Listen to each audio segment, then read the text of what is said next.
triunfo en la segunda ronda electoral.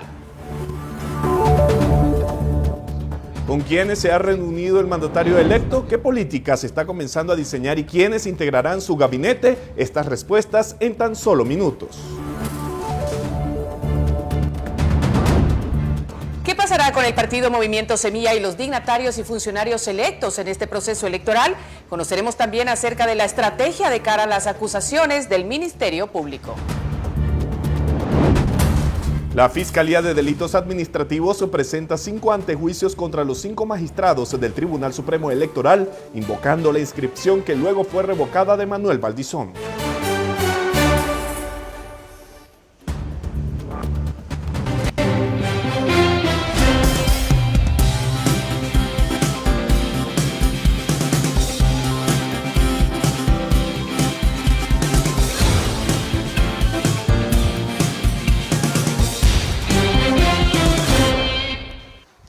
¿Cómo están? Bienvenidos a esta emisión estelar de Noticiero Guatevisión. Agradecemos, como lo hacemos siempre, su sintonía. Además, ahora que tenemos un invitado especial en el set. Alberto, buenas noches. María Luisa, buenas noches para ti, buenas noches para todos nuestros televidentes. Así es, en esta oportunidad, en esta emisión estelar de Noticiero Guatevisión, desde la sala de redacción de Prensa Libre, porque hoy nos acompaña en el edificio de Prensa Libre y Guatevisión el doctor Bernardo Arévalo, quien es presidente electo de la República de Guatemala para el periodo 2024-2028. Así es, vamos inmediatamente a dar paso a nuestros compañeros que se encuentran ya en el otro set, listos para la entrevista. Adelante, Otto Ángel.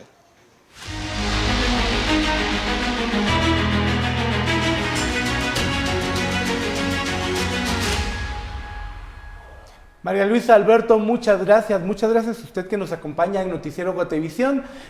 Hoy nos acompaña para esta entrevista el presidente electo de la República, el doctor Bernardo Arévalo. Doctor Arévalo, muchas gracias por acompañarnos, buenas noches. Es un gusto, Otto, muy buenas noches. Alejandra, muy buenas noches y un saludo a toda la audiencia. Y para acompañarnos en esta conversación con el presidente electo de la República para el periodo 2024-2028, Alejandra Álvarez con nosotros. Alejandra, también buenas noches. Buenas noches, Otto. Buenas noches, presidente electo.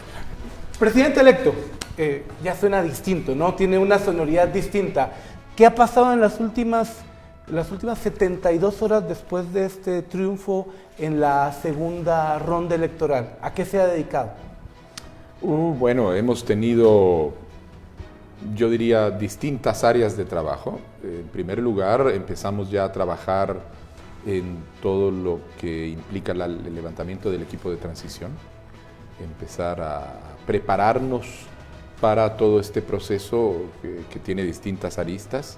Hemos, aparte, realizado una serie de contactos con actores que se han comunicado con nosotros ya de cara a empezar a hablar sobre el futuro, y hemos estado recibiendo llamadas de mandatarios de otros países felicitándonos por el logro.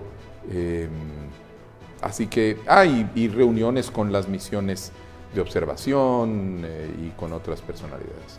Presidente electo, ¿cree que lo van a dejar asumir el cargo el próximo 14 de enero? Sí. ¿Tienen ustedes una estrategia legal y política ante las diferentes acciones del Ministerio Público? Mire, nosotros tenemos una estrategia, sencillamente estamos utilizando los recursos legales que tenemos a nuestra disposición para combatir esta persecución política que se hace de manera flagrantemente ilegal desde esa fiscalía y desde ese juzgado donde hay personajes que son internacionalmente reconocidos como actores de la corrupción, y lo estamos haciendo utilizando los mecanismos usuales. Eso es lo que nos ha logrado garantizar que hubiera elecciones, que no nos eliminaran como lo intentaron hacer después de la primera ronda, y nosotros en ese sentido continuamos adelante con las medidas que sea necesario tomar. Y de su tiempo de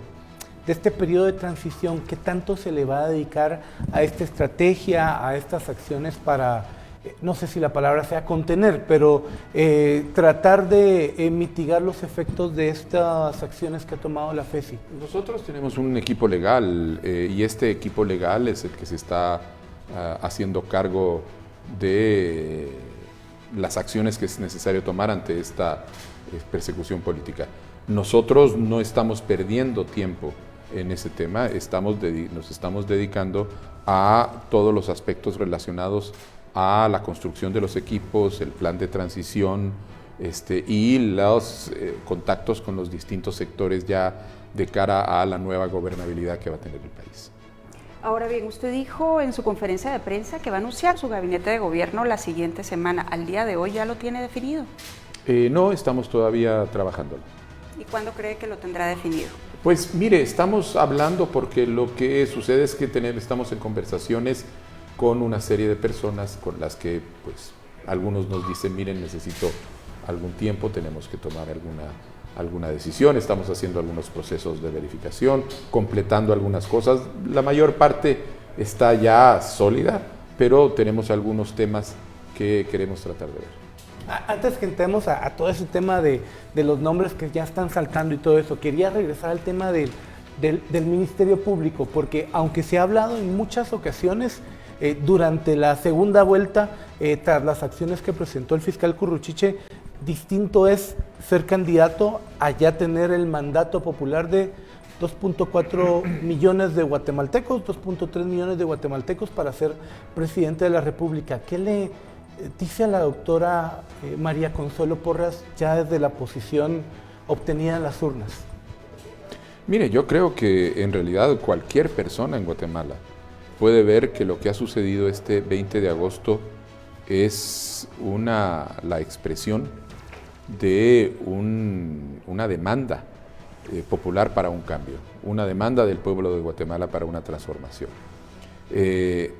Un voto masivo y contundente que se otorgó a pesar de los intentos de intimidación que venían desde esas fiscalías cooptadas, a pesar de una campaña negra en donde invirtieron millones esparciendo mentiras y tratando de intimidar, y a pesar de esas situaciones, hubo una asistencia masiva de la población a las urnas, pero sobre todo hubo una celebración popular espontánea de este hecho. ¿Y eso significa un mensaje para el Ministerio Público en particular? Si usted toma eso, más las manifestaciones que han existido inmediatamente desde la sociedad, llamando a, bueno, ahora ya tenemos que seguir adelante, no podemos seguir en estos temas, inclusive llamados a perseguir, a cesar la persecución, más el nivel de respaldo internacional, lo que es evidente es que políticamente lo que están ellos conduciendo no es una acción legal, es una persecución política. Políticamente los espacios están cerrados. ¿Qué debería hacer la fiscal general? Yo no soy el fiscal general para decirle qué debería hacer, yo diría simplemente que hay un clamor popular alrededor de una candidatura que ha sido fuertemente legitimada en las urnas y que no tiene sentido continuar con persecuciones ilegales. Doctor, cuando usted dice ellos, ¿se refiere únicamente a la fiscal general Consuelo Porras y al fiscal Curruchiche o incluye a más personas en estas acciones? No sé quién pueda estar detrás de ellos, nosotros lo que vemos en este momento es las acciones concretas del fiscal Curruchiche y el juez Orellana. Usted dice o informó el día de la elección que recibió la llamada del presidente Alejandro Yamatei. ¿Qué sintió cuando se comunicó con él? Bueno, fue una llamada donde él inmediatamente manifestaba el reconocimiento de la victoria y la felicitación e indicaba que en cuanto el Tribunal Supremo Electoral confirmara los resultados, se pondría en marcha al día siguiente el proceso de transición, que tendríamos una reunión para revisar el cronograma de transición y la propuesta que ellos tienen, y que a partir de ahí iba a tener lugar el trabajo de los contactos. ¿Y qué piensa el presidente Alejandro Yamatei? ¿Cree que él está detrás también de estas acciones al día de hoy? Pues hasta hoy, en el momento, las declaraciones que ha dado y las acciones que ha hecho parecieran indicar que él está en la línea de, pues ha reconocido esto y ya está empezando el proceso de transición. ¿Se bajó del barco el presidente? No sé si estaba subido, pero lo que a mí yo le puedo decir es que en este momento él está abriendo el proceso de transición. ¿Y cuál va a ser su prioridad en ese caso en el proceso de transición? Bueno, nosotros tenemos que, en el caso del proceso de transición, esta transición tiene un objetivo muy concreto y es permitirle a las autoridades entrantes tener toda la información necesaria del estado de la situación para poder inmediatamente empezar a implementar sus propios planes. Este estado de la situación es por cada una de las instituciones del Estado, por cada uno de los ministerios, de las secretarías. Habrá equipos específicos que se encargan de realizar este trasvase de información. Nosotros, por nuestro lado, también estamos reuniendo la información y la recopilación necesaria alrededor de estos temas.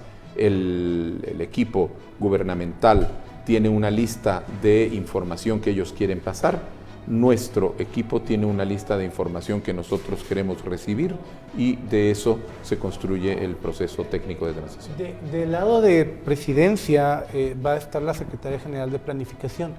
¿Quién va a ser la contraparte del lado Lo estamos definiendo en este momento. No hemos sido notificados oficialmente quién va a estar del otro lado. Suele ser la Secretaria General de Planificación. Nosotros tenemos un equipo de transición y pronto, en el momento en que tengamos claro quién es la contraparte, podremos definir a la nuestra. Sus dos técnicos que parecieran más fuertes, o por lo menos más públicamente más evidentes, es Jonathan Mencos y Patricia Orantes, que de hecho fue SG Plan hace ya 14, 15 años, ¿no? Sí, ella fue Secretaria General de Planificación Económica. Sí, son dos técnicos muy fuertes que nosotros tenemos. ¿Van a estar en ese equipo, seguramente? Probablemente. Que usted mencionaba que ustedes tienen o están definiendo ya una lista de requerimientos de cosas que le van a pedir al gobierno para tener información. ¿Podría ser un poco más detallado en eso? Hay que pedir información fundamental sobre si hay proyectos, cuál es el estado de ejecución de esos proyectos. Si estos proyectos están ligados a fondos, cuál es la situación de esos fondos, cuánto se ha gastado, cuánto está disponible. Tenemos que recibir los listados de personal, la verificación de que estas personas efectivamente están cumpliendo labores, están en sus puestos.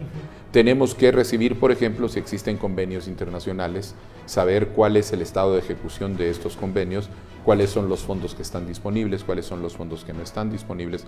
Le doy un caso, hay un préstamo millonario para la construcción de hospitales que ya ha sido aprobado y que no ha sido ejecutado, y eso es un elemento importante para poder identificar con qué fondos se cuentan ya para poder avanzar en ciertos temas. ¿Y las dudas son por cosas como estas, falta de ejecución, o identifican casos muy particulares de corrupción?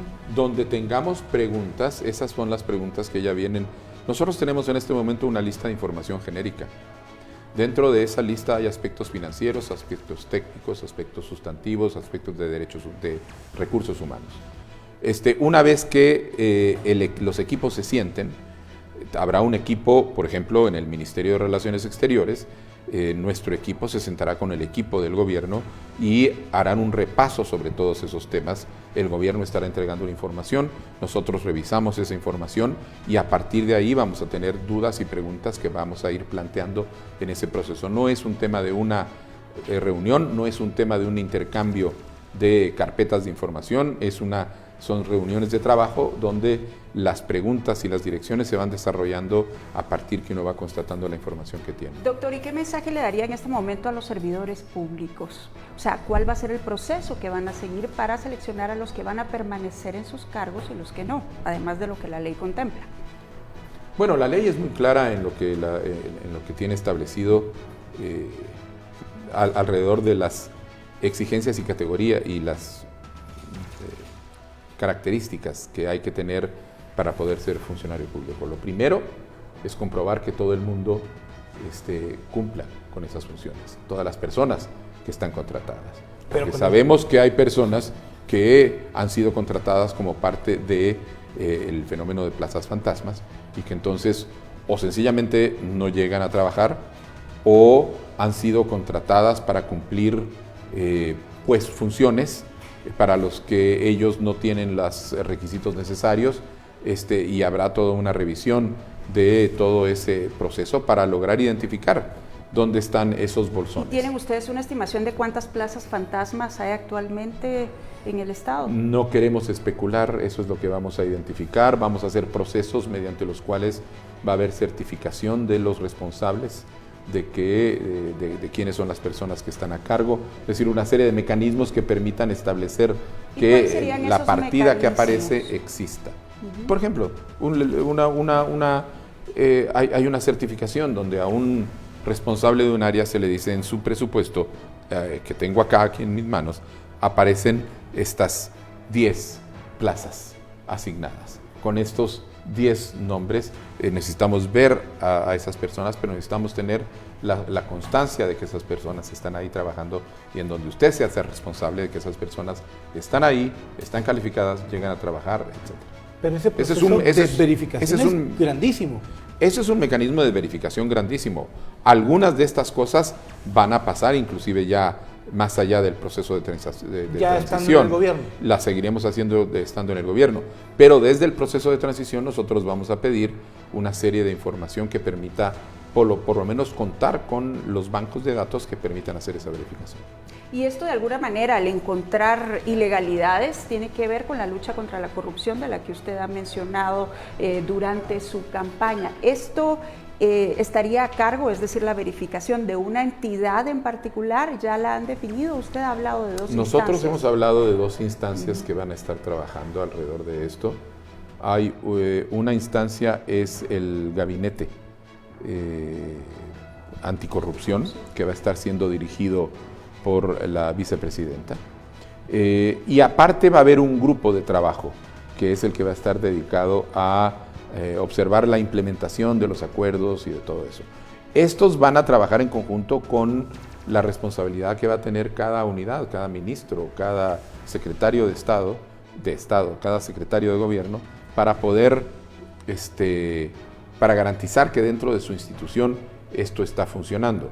De manera que no se trata de una institución, sino se trata en esta primera fase inicial de una serie de instituciones en donde, por ejemplo, este grupo de consulta, no recuerdo en este momento el nombre de este grupo de trabajo, el nombre exacto, es un grupo que va a ser autónomo, donde se va a invitar a participar a gente de la sociedad civil que no tiene ninguna relación con el gobierno, para integrar esto y asegurar una medida de distancia. ¿Pero lo va a dirigir una persona? ¿Tienen identificada a esa persona? No, todavía estamos en ese proceso de trabajo.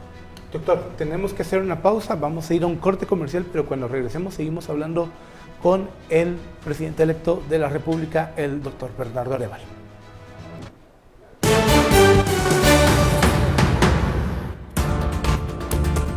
No todos tenemos la misma altura, ni el mismo color de pelo, pero todos tenemos sueños y una nueva forma de alcanzarlos. Multimoney, finanzas de estos tiempos. Vamos a una pausa comercial y cuando regresemos seguiremos hablando con el presidente electo Bernardo Arévalo sobre los proyectos del próximo gobierno. No todos tenemos la misma altura, ni el mismo color de pelo, pero todos tenemos sueños y una nueva forma de alcanzarlos. Multimoney, finanzas de estos tiempos.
Ok, Felipe. estamos ahora Felipe. en redes sociales, vamos a seguir conversando con el doctor Arévalo, pero antes que regresemos al corte vamos a tener algo más distendido. Ale estaba preguntando sobre que usted es del rock progresivo, entonces. Sí, bueno, esa era la música que yo escuchaba en mi juventud. Genesis, Yes, tiene Pink buen gusto. Floyd. ¿Cuál es su canción? ¿Cuál es la canción de Bernardo Arévalo? ¿Cuál está en su playlist inicial? Bueno, hay una... ahí tengo más jazz. My Song, de Keith Jarrett. Ok. Tú eres mejor en eso que yo. Solo vamos ahora a regresar.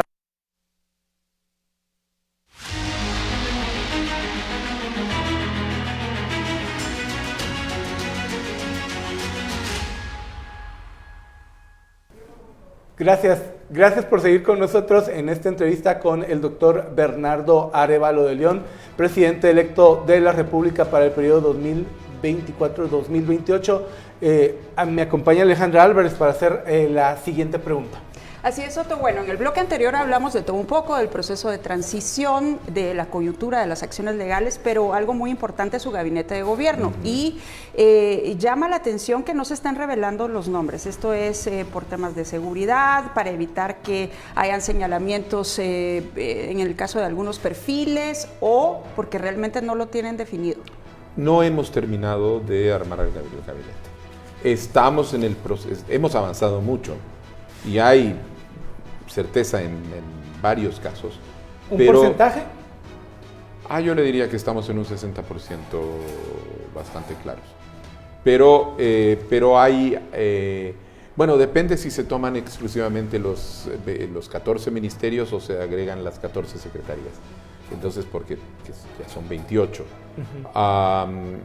No, realmente genuinamente estamos en procesos de selección todavía para algunas de las plazas. Mire, hay algunos nombres que han circulado. Yo le quiero mencionar algunos para que usted nos diga. Francisco Rivas en el Ministerio de Gobernación, Carlos Ramiro Martínez en Exteriores. Sí, mire, hay una serie de especulaciones alrededor de nombres. Abelardo Pinto, Anabela Giraca, que es fundadora del partido, ella va a ocupar algún cargo público.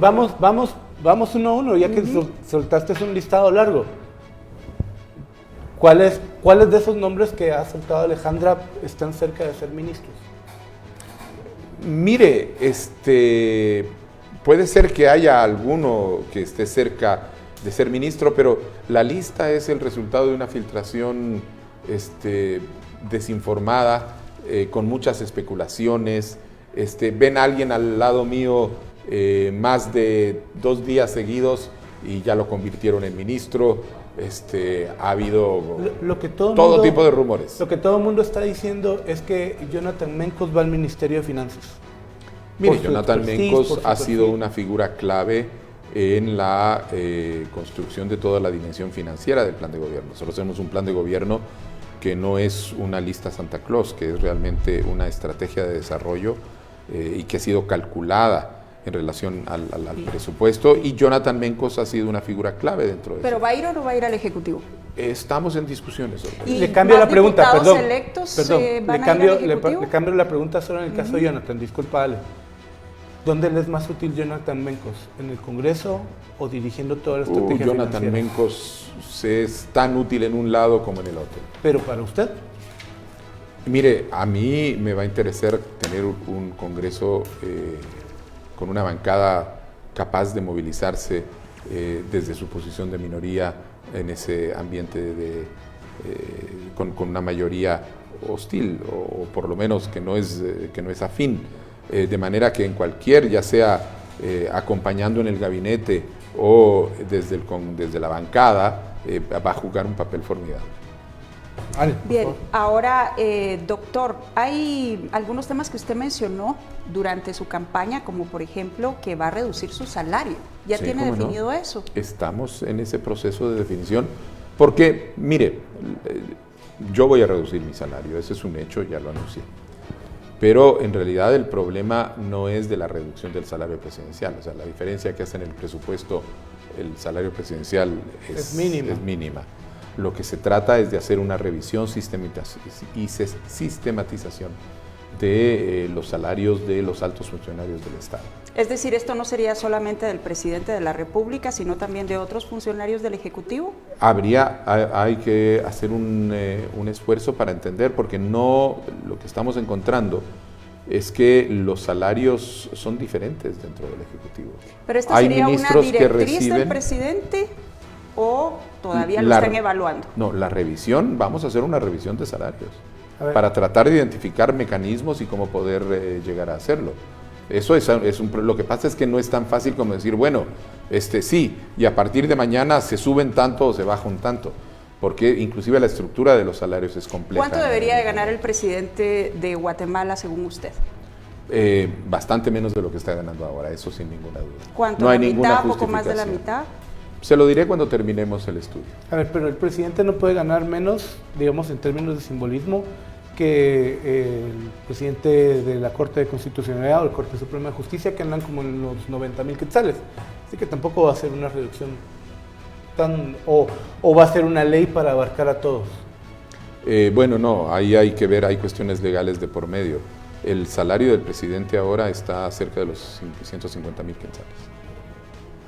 Otra pregunta clave, doctor, ¿usted va a reformar la Constitución Política de la República? No tenemos ninguna intención de reformar. Primero, el Ejecutivo no puede reformar nada. Pero puede hacer propuestas. El Ejecutivo puede hacer propuestas.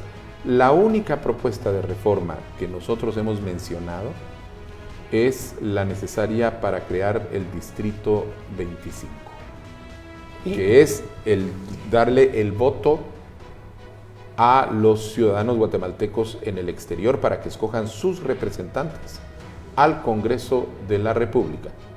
A eso se refería en una de las entrevistas que tuvo con nosotros cuando dijo que la Constitución había que cuidarla, respetarla, pero también hacerle ajustes. ¿Ese es el ajuste al que usted se refirió? Ese es el único que nosotros tenemos contemplado dentro de nuestro plan de trabajo. No tenemos otro ajuste ligado a un ajuste constitucional. Tenemos muchísimos ajustes alrededor de legislación. Hay una agenda legislativa completa. Yo creo que somos el único partido que además de un plan de gobierno tiene una agenda legislativa. Y la agenda legislativa está llena de iniciativas que creemos que son necesarias. Y con la cantidad de diputados que tienen electos para el Congreso de la República para la siguiente legislatura, pues necesitan hacer alianzas. Al día de hoy ya tienen identificados con qué partidos van a hacer alianzas en el Congreso de la República. Eso es parte del proceso de transición. Mire, bueno, no necesariamente. Bueno, empiezan las conversaciones. Pero nosotros no estamos pensando en hacer alianzas de partido a partido. ¿Y entonces cómo van a aprobar esas leyes? Nosotros lo que estamos pensando es empezar a formar alianzas alrededor de piezas de legislación específicas. No pero como para eso una necesita alianza a los otros partidos, ¿no? Claro, pero ad hoc, no como una alianza general, yo te voy a acompañar, tú me vas a acompañar y vamos a hacer todo. Nosotros estamos abiertos a trabajar, y eso en el caso de la bancada, con cualquier diputado o bancada o diputada o partido que esté de acuerdo en apoyar ciertas piezas de legislación que nosotros creemos que son necesarias para el país. Necesitamos una ley de aguas, hagamos una coalición, una alianza alrededor de la ley de aguas, que no necesariamente es la misma que tenemos que tener alrededor de la ley de competencia, que también la necesitamos. Entonces, en cada espacio va a haber que ir armando esas alianzas. Lo que nosotros no vamos a hacer, no estamos haciendo, es alianzas de tipo transaccional con un partido donde yo te ofrezco tanto y si tú me das a mí tanto, en sentido de apoyo inclusive, etcétera, porque lo que estamos haciendo es llegando abiertos a la posibilidad de negociar con los actores que estén dispuestos a considerar las distintas leyes. Yo quería preguntarle sobre el mecanismo de consenso, porque ya hay algunos sectores que están hablando sobre este tema, pero lo vamos a hacer cuando regresemos del corte comercial. Doctor Arévalo, si nos permite acompañarnos todavía un rato más. Vamos a un corte, entonces regresemos en esta entrevista aquí en Noticiero Guatevisión.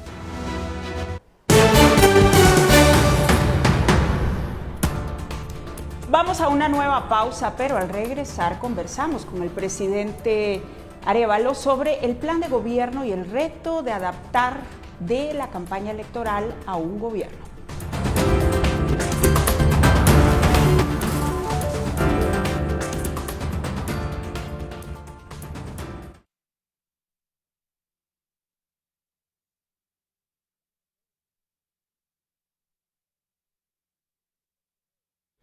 Bueno, había un reclamo aquí sobre Taylor Swift.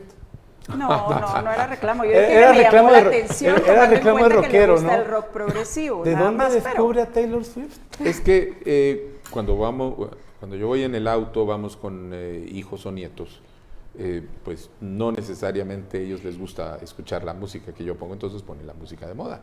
Ok. Y entonces al poner la música de repente uno va oyendo y dice, esa me gusta, ese no, y ese tipo de cuestiones. Y alrededor de eso fue que tengo una hija, por ejemplo, que es fanática de BTS. Ok. Y entonces cada vez que viaja conmigo y vamos solos me pone los BTS. discos de BTS y me pone etcétera. ¿Y en la campaña se iba oyendo BTS o se iba oyendo otra cosa? No, en la campaña yo Le sangraban los oídos a José Carlos Sanabria, me imagino. No. Habrá que preguntarle a José Carlos. No, fíjese que fue muy interesante porque lo que hace, yo soy, a ver, a mí me gusta música muy variada. O sea, hay géneros que me gustan más, pero inclusive música étnica, me gusta explorar, etcétera. Entonces, lo que hacíamos en los viajes era agarrar una línea. Entonces, claro, lo primero era, ¿qué? Rock progresivo, déjenme mostrarles, y oíamos King Crimson y Genesis y cosas de los años 70, etcétera. Pero de repente agarrábamos y explorábamos, miren, qué sé yo, jazz africano, o los africanos que, por ejemplo, viajando me enteré, en muchos países africanos hacen salsa, tocan salsa, y tocan muy buena salsa, hecha ya por ellos. Vamos a...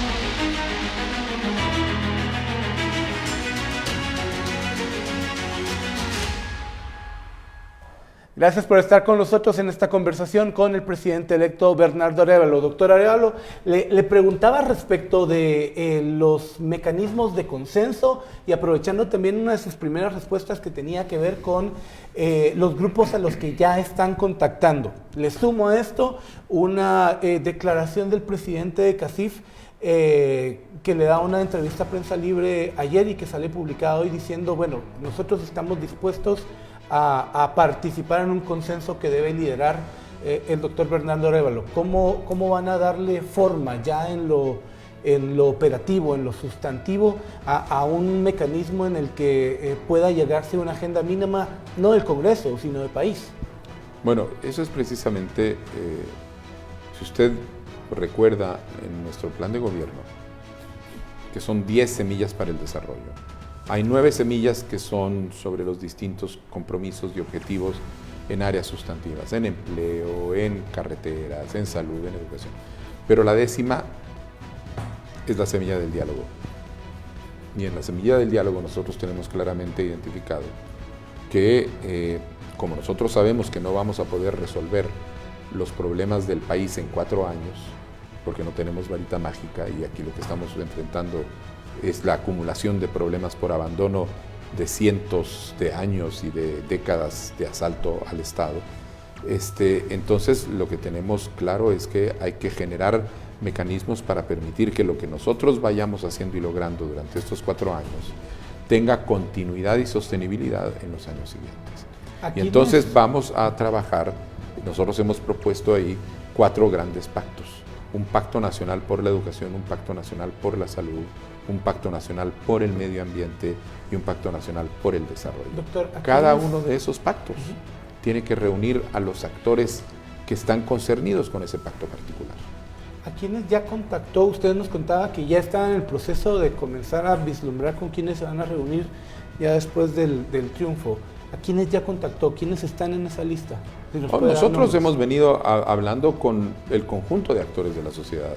Hemos hablado con Movimiento Popular, hemos hablado con el sector de los pueblos originarios, hemos hablado con sindicatos, hemos hablado con organizaciones profesionales, hemos hablado con organizaciones empresariales, hemos mantenido un diálogo con distinto tipo de organizaciones, siempre en un ejercicio de escucha y a la vez de escucha tratar de replantear muy bien y esto cómo podríamos irlo conduciendo hacia un esfuerzo de convergencia.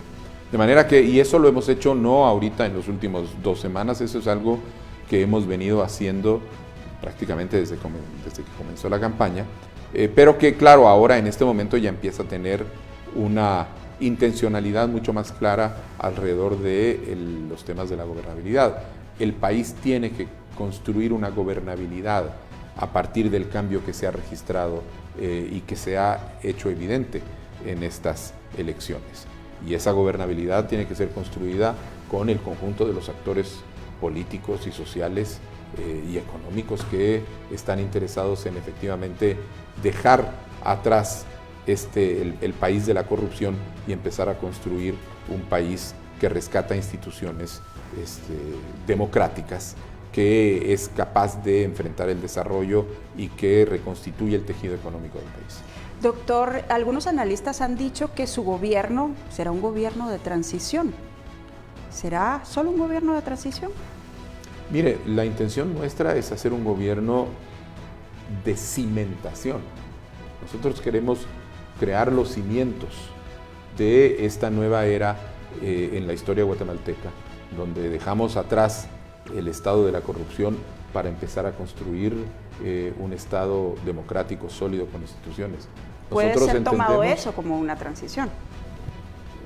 En realidad es un juego de palabras, porque todo gobierno es una transición entre el que lo precedió y el que lo sigue. Pero digamos, ¿cómo va a ser para que esas bases no cambien una vez llega otro gobierno, como estamos acostumbrados a que suceda en Guatemala cada 4 años? Por eso los 4 pactos.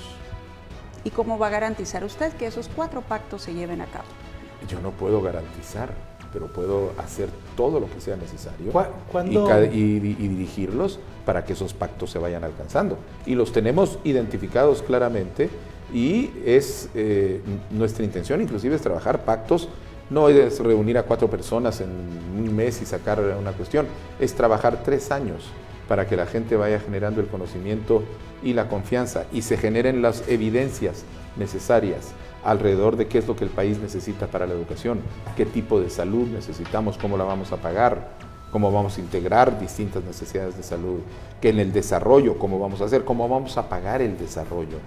Por ejemplo, nosotros no vamos a subir tasas de impuestos ni vamos a agregar impuestos, pero estamos claros de que el desarrollo del país necesita una fiscalidad diferente. No la vamos a hacer nosotros, no la vamos a aprovechar nosotros, pero nosotros creemos que es necesario que haya un espacio para un pacto fiscal, donde los distintos actores se reúnen para poder buscarlo. Pero ahora, con lo que usted está explicando, me viene a la mente esto. ¿Cómo va a ser para que su gobierno no sea el gobierno de averiguar qué es lo que está pasando y pasar a la acción? Bueno, nosotros tenemos muy claro de que lo que tenemos que hacer es empezar a hacer cosas concretas y eso es lo que vamos a evidenciar en todo momento. Nosotros venimos con la claridad de que lo que la ciudadanía necesita es comprobar que las instituciones están respondiendo y están funcionando. Eso no se hace haciendo ejercicios académicos para pensar qué es lo que está mal en el país, porque si hay un país que está diagnosticado de ida y de vuelta, es Guatemala, en todos los sectores y en todas las cuestiones. Ya tenemos esos diagnósticos y nuestro plan de trabajo lo que plantea es qué es lo que vamos a hacer para hacer que esas cosas cambien, operativamente, con identificación de productos concretos. Y nuestro plan de gobierno es un plan de gobierno por resultados, en donde va a ser transparente cuáles son los resultados que se quieren alcanzar, de dónde se va a sacar el financiamiento para cada resultado y cómo lo vamos a ir logrando. ¿Cuándo lo vamos a ver sentado en la mesa con todos estos actores que usted nos está contando que están comenzando a hablar? Supongo que habrán actos públicos, reuniones, un inicio. ¿Va a ocurrir hasta el 14 de enero? ¿Va a ocurrir en 2 semanas? ¿Cómo lo Mire, yo creo que estamos en conversaciones y hay contactos con distintos actores nosotros pensamos que no hay que esperar al 14 de enero para poder empezar a tener este tipo de reuniones y poder empezar a fundar este tipo de consensos fundamentales entre los distintos sectores, de manera que no será hasta el 14 de enero, pero no me pude una fecha exacta porque es un proceso de construcción gradual. Nosotros hemos sido electos hace 2 días, 3 días. 3 días. Estamos esperando que nos certifique el Tribunal Supremo Electoral y en ese momento ya tendremos mayor claridad sobre cómo podemos avanzar. Tenemos que hacer una pausa, doctor. Seguimos con el presidente electo Bernardo Arévalo aquí en Noticiero Guatevisión.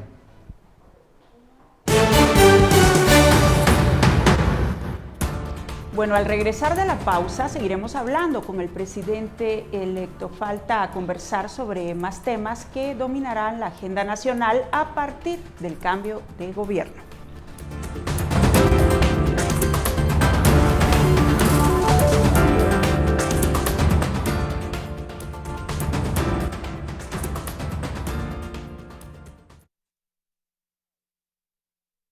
Estamos en redes. ¿Ya estamos en redes? Bueno, les preguntaba, ¿qué dicen sus nietos? Están felices, están... Bueno, tengo una que es muy chiquita y no vive acá. Otro que es un bebé de 2 años que tampoco se da cuenta. Claro. Pero ya nuestra nieta de 5 años, nuestro nieto de 11 y nuestro nieto de 15 años, ya ellos están plenamente integrados en el tema, muy alegres y muy interesados. Con el de 11 años inclusive tuvimos oportunidad de que nos acompañara en algunas giras, en algún par de cosas, porque tenía oportunidad. Así que fue muy agradable estar rodeado. Va a ser una familia presidencial grande. Pues, no teníamos familias presidenciales grandes desde hace mucho tiempo, creo yo. Mire, lo que pasa es que nosotros tenemos 6 hijos. Claro. 3 de mi esposa, 3 míos, pero los 6 ya volaron del nido. Ya cada uno está haciendo su vida. Lo que pasa es que, claro, los que están en Guatemala fines de semana siempre tienden a estar alrededor, eso es parte del ejercicio. Así que sí, vamos a tener una familia con hijos y nietos alrededor de la casa presidencial, cualquiera que sea. O sea, correteando en los pasillos de... Correteando en pasillos. Ok, tocará. Pregunta como periodista, tuvimos un proceso de cierre de casa presidencial y luego del palacio en las últimas 2 administraciones. ¿Cuál es su visión de ese tema? ¿Se va a abrir? ¿Se va a abrir de manera limitada? Mire, ¿la cantidad de periodistas es muy grande? ¿Qué piensa usted hacer ahí? Yo creo que nosotros tenemos que retomar ciertos símbolos de institucionalidad que se han ido perdiendo. Y parte de eso es la utilización del Palacio Nacional como sede de gobierno.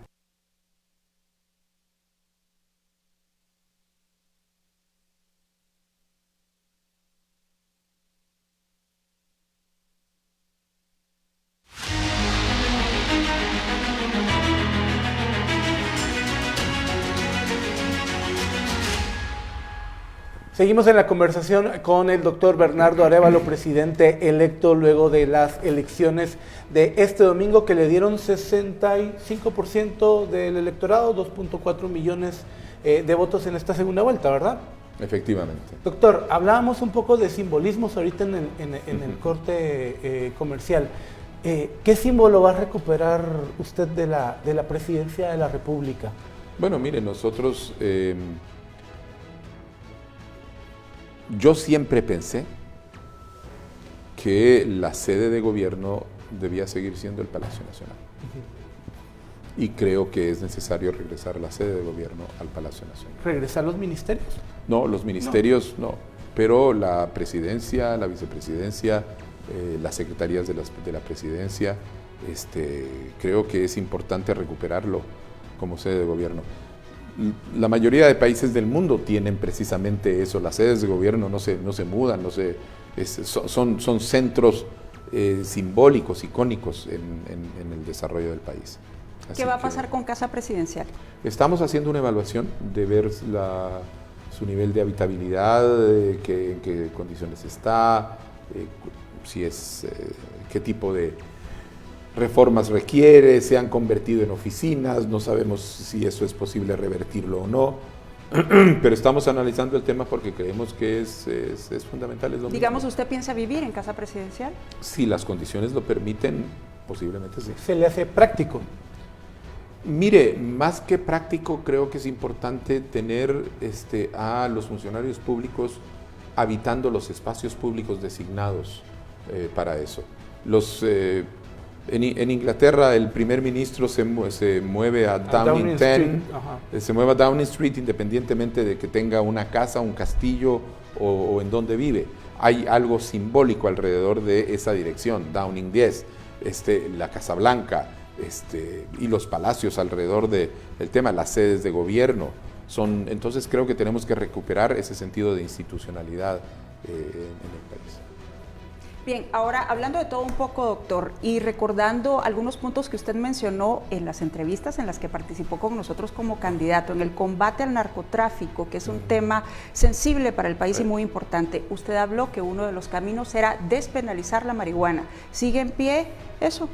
Mire, de hecho, la marihuana ya está despenalizada para uso terapéutico. Pero usted comentó que hacía falta un reglamento y algo más. Claro, ¿Usted lo va a nosotros tomar vamos a sacar el reglamento, por supuesto que sí. Nosotros vamos a sacar el reglamento para regular ese uso. Ya es legal. Lo único que al no estar regulado se convierte en un problema y en un foco. Perdón, tengo que preguntarle algo importante de la coyuntura diplomática guatemalteca. Hoy el Parlacén retira a la República de China en Taiwán como observador del Parlamento Centroamericano e incluye a la República Popular de China. ¿Qué piensa de eso? ¿Hay alguna forma, o Guatemala sigue siendo un socio de Taiwán? ¿Lo revertiría? ¿Cómo lo ven? Mire, nosotros, un gobierno no puede revertir una decisión que es tomada colectivamente. Y esa es una decisión colectiva que además ha sido tomada democráticamente, nosotros no podemos revertir. Lo que nosotros podemos hacer es mantener nuestros vínculos con Taiwán, con el gobierno de Taiwán, al mismo tiempo que desarrollamos y ampliamos los vínculos con la República Popular de China. Es decir, ¿ustedes van a tener más apertura con China? Nosotros creemos que, por ejemplo, China nosotros somos el principal socio comercial de China, de la República de China en Centroamérica. Y creemos que hay espacio para crecer y desarrollarse. Le voy a hacer la pregunta de otra manera, de cómo están las cosas actualmente, de la relación con Taiwán, ¿cómo cambiaría su gobierno con China? Nosotros vamos a tener una serie de contactos para ir ampliando las relaciones consulares, las relaciones económicas. Doctor, perdón, lo tengo que interrumpir porque ya estamos por terminar y creo que es valioso que le hable a sus votantes y a los guatemaltecos en general para saber qué deben de esperar de usted en este periodo de aquí al 14 de enero, por favor. Bueno, a los televidentes, muy buenas noches. No solo a los votantes que votaron por mí, sino a todos los votantes y a todos los ciudadanos a quienes no votaron. Es importante que tengamos en cuenta la importancia del proceso que estamos viviendo. Es un proceso electoral que lo que está marcando es la posibilidad de recuperar y retomar instituciones públicas. Nosotros, con la doctora Karine Herrera y con el equipo del Movimiento Semilla, estamos ya en el proceso de preparación del gobierno que asumiremos en el 14 de enero. Lo haremos a partir del voto de confianza que se nos dio sobre la base de un plan de gobierno que ustedes conocen, pero lo haremos además en el marco del diálogo con los distintos sectores para ir empezando a crear esas condiciones de una nueva gobernabilidad en donde la sociedad pueda participar más activamente. Doctor Araro, le agradezco mucho su participación aquí en Noticiero Guatevisión. La invitación siempre va a estar. Creo que es importante que los funcionarios tengan espacios para hablar con los periodistas y con los guatemaltecos y con la audiencia, y hemos venido perdiendo esto gradualmente en los últimos años, así que a partir del 14 de enero creo que también es bueno tener estos espacios de conversación, ¿no? Esa es nuestra intención. Bueno, muchísimas gracias, Alejandra, también muchas gracias por acompañarnos en esta entrevista. Vamos a una pausa comercial. Doctor, otro.